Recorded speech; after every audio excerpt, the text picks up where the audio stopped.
Okay, this is our last topic for the entire course. So our last topic for this chapter, this unit, and the entire Math 30 course. So what we're going to do is we're going to look at an application of the C. So we talked about yesterday, if I gave you 4C2, that means we're choosing 2 out of 4 objects where order doesn't matter. This C notation has a few applications, and the one that we're going to look at is the binomial theorem. And we're going to use this formula a little bit, which looks confusing, but once I explain it to you, you'll see it's actually not too bad.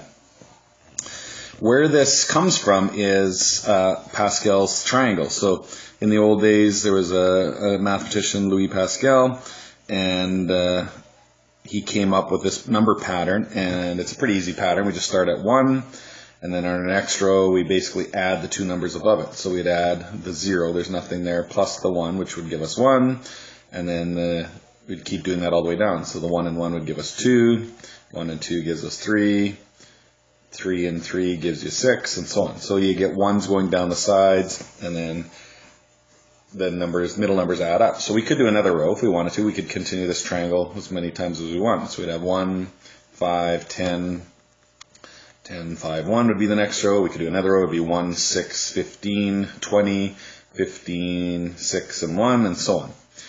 So Pascal's triangle, what's weird about it is it fits a lot of things. We get questions like doing NCR stuff, which I'll show you in a second.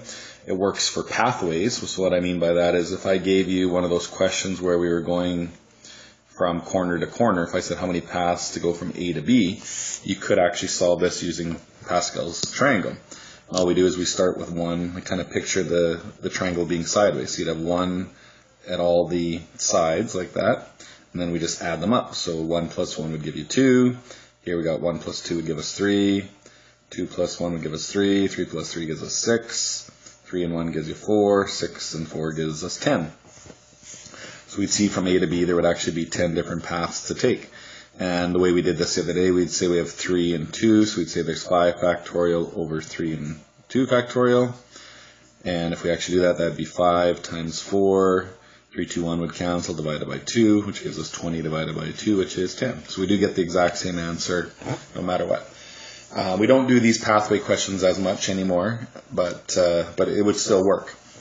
What we are going to do is look at it in terms of using the NCR notation and then apply that to binomial expansion. So if we take the C notation and we start at 0, so we say our first row is 0 and our first column is 0, we can actually repeat the pattern. So we go 0, C0, 1, C0, 1, C1, 2, C0, 2, C1, and so on. And if we actually solve for each of these, 0, C0 is 1, 1, C0 is 1, anything C0 is 1. And all of these ones, 1, C1 is 1, 2, C2 is 1, so those are also 1s. Anything that's C1 is the same number, so we'd have 2, 3, 4. We also know that the opposites occur, so you'd have 4 and 3 and 4C2. If you type that in on your calculator, that gives you 6. So if we compare those numbers in the table to our Pascal's triangle, it's identical numbers. So that means our next row of Pascal's triangle was 1, 5, 10, 10, 5, and 1. So that means those have to be the same thing as 5C0, which it is, 5C1, which it is, 5C2 is equal to 10, 5C3 has to be the same, so that's equal to 10, 5C4, that has to be the same as 5C1, which is 5, and then 5C5 is also 1. So we do get the same number pattern if we use the C notation. The only real trick is you got to remember you're starting at zeros all the time, so we get sort of an extra spot. So now what we want to do is compare this to binomial expansion. So if you take anything to the 0, it's always equal to 1. So that one we don't need to worry about. But if I give you x plus y to the 1, that equals x plus y. But I'm going to put in 1s and exponents of 1s just to see it. If we have x plus y squared, remember that would be x plus y times x plus y. If we FOIL that out, we would get x squared plus xy plus another xy, which we can combine to give us 2xy, and then y squared. If we did x plus y cubed, that means we just take that answer that we just had and multiply it by another x plus y. So if we FOIL this one out, we're going to get 1x cubed, then 3x squared y, 3xy squared, and 1y cubed. And we can keep doing this over and over again. And you can see now that the front numbers also follow our Pascal's triangle numbers. The only thing that's different is our x's and y's. You can see the pattern sort of changes. So let's do the next row. So if I gave you x plus y to the 5, we know from Pascal's triangle it should be 1, 5, 10, 10, 5, 1. So that means we should get 1x to the 5th, because that exponent has to match. Then we'd have 5, but it'll be x to the 4th, y to the 1. Then we'd have 10, x to the 3, y to the 2. So our x's go down and our y's go up. Then we'd have 10, x to the 2, y to the 3. Then we'd have 5, x to the 1, y to the 4. And then our last one would be back to 1, y to the 5. So you can see to actually FOIL these out, it's a lot faster just to follow the pattern and use Pascal's triangle to help us figure out that pattern. So the front numbers, we're gonna instead of using Pascal's triangle, we're gonna use the NCRs. So it'd be in this row we'd have 5C0, and then 5C1, 5C2, and so on. And then you can see the x's, the first one gets smaller and smaller and smaller, and for the y's, it gets bigger and bigger. So what that means is we can actually solve for a lot of these. I'm going to come back to this formula in a second. So let's look at the exact same question, but a different formula. So x plus y to the 7. So using our pattern, we know it should be 7c0, and then we'd have x to the 7th and y to the 0. That'd be our first term. Then we'd have 7c1, x to the 6th, y to the 1, and we just keep on going. 7c2, x to the 5, y to the 2, 7c3, x to the 4th, y to the 3, and I'll start a new row, 7c4, x to the 3, y to the 4, 7c5, x to the 2, y to the 5, 7c6, x to the 1, y to the 6, and our last one would be 7c7, x to the 0, y to the 7.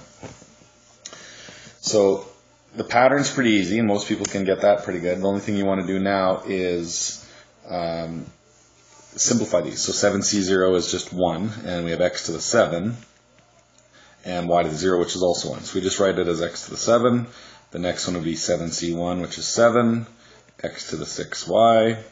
7c2 is 21, so we'd have 21 x to the 5y squared. 7c3 is 35, so we'd have 35 x to the 4th y cubed. 7c4 is going to match, so we'd have 35, I'll do it as a new row again, 35 x to the 3 y to the 4. And then 7c5 will be the same as the 2, so we're back to 21 x squared y to the 5th. 7xy6, and our last one would be back to 1, just y to the 7th. The x's go away. So it's a pretty easy pattern to figure out, but it's kind of a pain because you got to rewrite them all out. So if you get numbers like 8, 9, 10, it's just going to take longer and longer. So quite often what we're going to do is we're just going to look for one particular term. So one thing that's interesting to note is we got 7 as our exponent, but we actually get 8 terms because we're starting with that 0. We actually get one more term than what's listed there. So if I said find the 4th term in this list,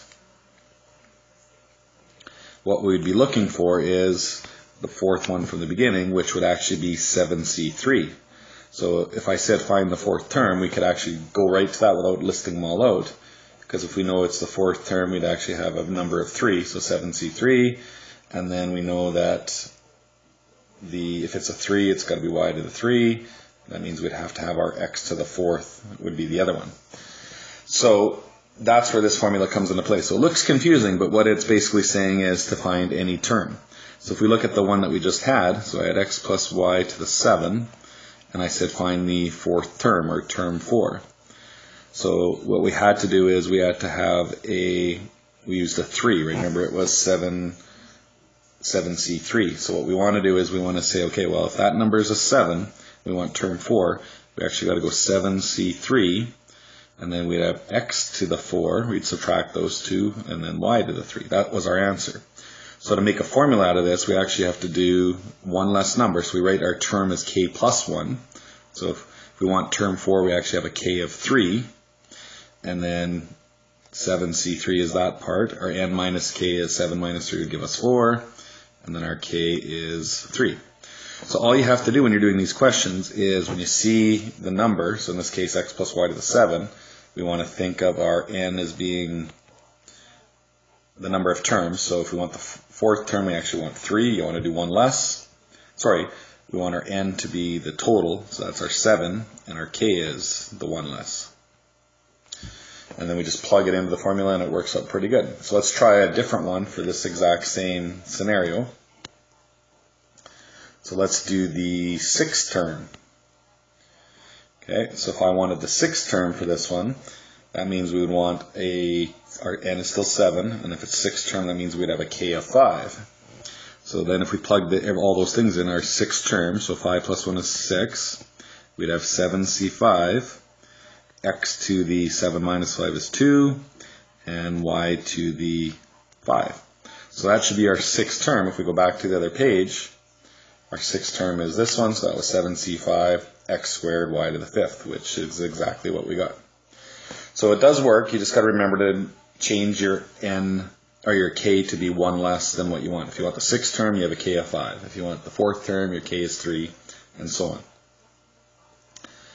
Okay, so let's try another one. This one looks, actually before we do this one, let's go back to this one. Okay, so this one works the same, and we could expand it out the same, and we won't necessarily do all of it, but we'll see that we get the same idea.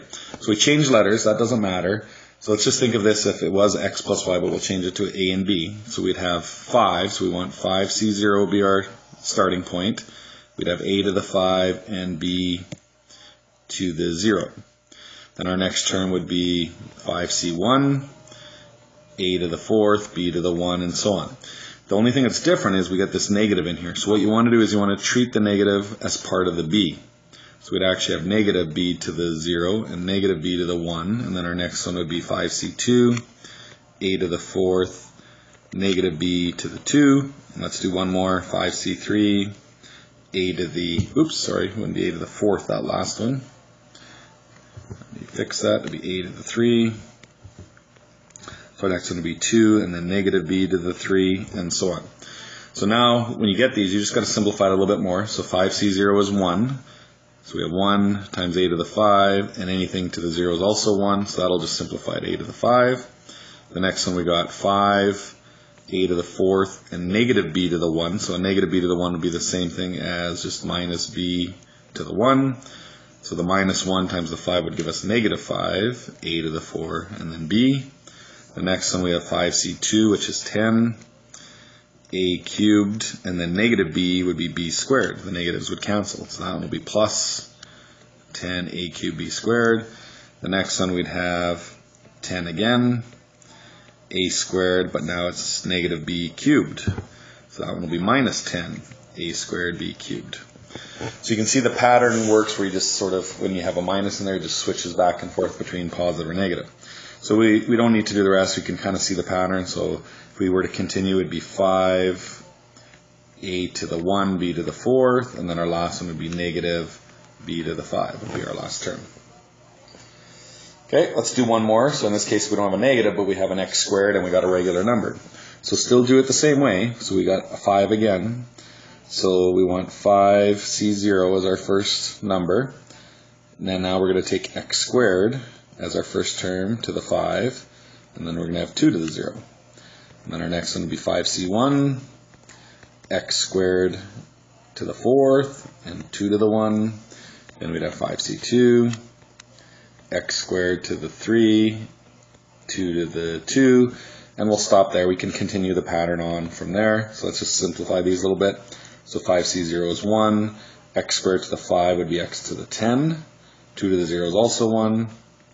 So that first term will just be x to the 10, which we can see if we had x squared times itself 5 times, that would give you x to the 10. So that's correct. Let's do the next term. So we have 5c1, which is 5, x to the 8 times 2. So we'd have to go 5 times 2 would be 10, x to the 8. The next term, 5c2 is 10. Now we got x to the 6, and 2 squared is 4. So we actually get 40 x to the 6. So just remember to times those numbers to actually simplify. And we could continue. The next one would be x. You can see the pattern of the exponents. We got x to the 10, x to the 8th, x to the 6th. So our next one would be x to the 4th, and we'd have an x squared, and then just our whole number. So that would be our next 3 terms missing. We don't know the front number. We'd actually have to FOIL that out a little bit and figure it out. But it just follows that same pattern. Okay, so let's try our formula again. So let me go back and I'll copy down the formula just so we have it handy. So it's tk plus 1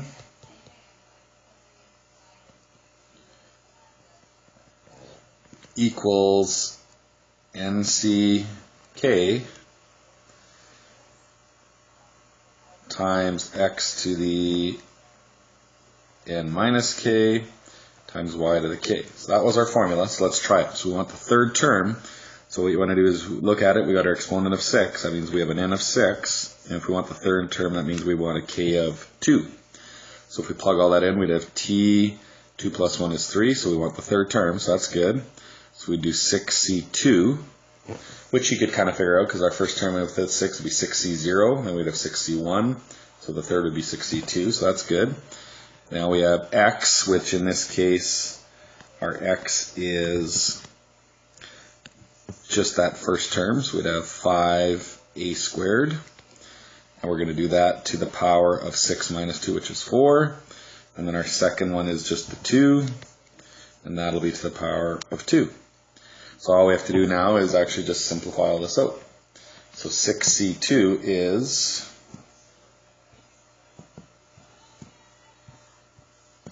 15, so we have 15. And then 5 to the 4, 5 to the power of 4 is 625, so that'll be 625 a to the 8th. And now 2 squared is 4, so we actually just have to multiply all these whole numbers together. So 625 times 15 times 4 gives us 37,500. So it's a really big number, but that's what it'd actually be. So, and you could FOIL it all out, and it would work exactly right. Okay, so let's try one more. So it's another similar question, but it's asking what would be the term that have a to the 5th. So this one's a little bit harder. They don't tell you the second or third or fifth term. So let's actually do the first couple, and then maybe we'll figure out the pattern. So in this case, we've got a 7. So we'd have 7c0. Then we'd have our first term, which is a cubed to the 7. And then our second term, minus 2a to the negative 1 to the 0. And then our next one would be 7c1.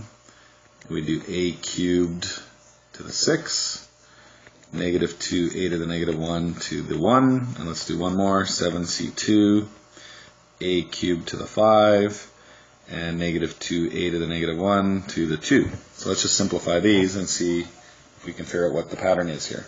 So 7c0 is 1, it'd be a to the 21, and that would just also be 1. So we just have a to the 21 for our first term. Our second term, we'd have 7, a to the 18, and then we'd have negative 2, a to the negative 1. So if we combine those, that would give us negative 14, a to the 17. And let's do one more. 7c2 is 21. Then we'd have a to the 15, and then minus 2 squared is 4, a to the negative 2.